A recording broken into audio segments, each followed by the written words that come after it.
Retired three-star General Michael Flynn, Trump's national security advisor, has fallen on his sword today just hours after it was rumoured that the Trump administration was searching for a replacement.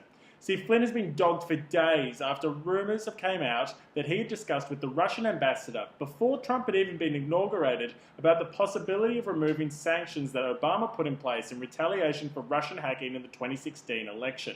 Now, while Flynn denies that sanctions were discussed at all with the Russian ambassador, that's really beside the point. Enough noise has been created by the incident that Flynn's had to go anyway. So the two big questions that actually come out of this is how this affects Trump's foreign policy agenda, which definitely had Flynn's hands written all over it, and secondly, how Trump's staffing will be affected going forward. On the foreign policy front, it is possible that we see a slightly less confrontational tone with Iran after Flynn's dismissal. Flynn has always seen Iran as a key enemy to the United States and considered Obama's Iran nuclear deal to be incredibly soft.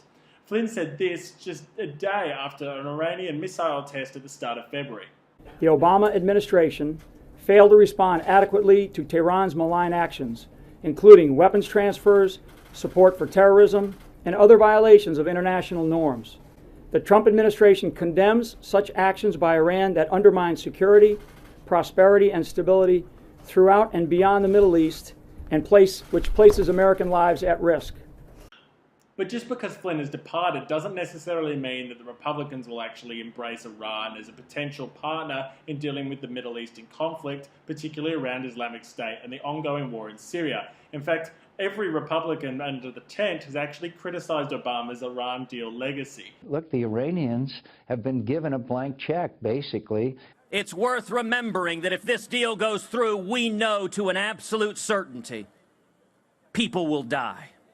Flynn's departure still has two meaningful impacts on Trump's foreign policy agenda, however. See, with Flynn gone, Vice President Mike Pence, as well as senior senators such as John McCain, Bob Corker, Marco Rubio, all of these individuals with more traditional Republican views of how to approach Russia, and more importantly, its leader Vladimir Putin, can then take the center stage.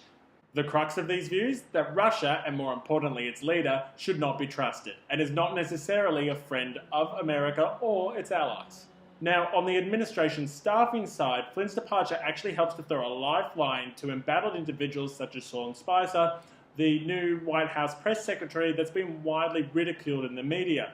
See, as of this morning, odds were in the betting market that Spicer would still be the first person to leave Trump's administration after rumours that Trump is reportedly highly dissatisfied with his new press secretary's performance and is actually looking for someone to fill the role.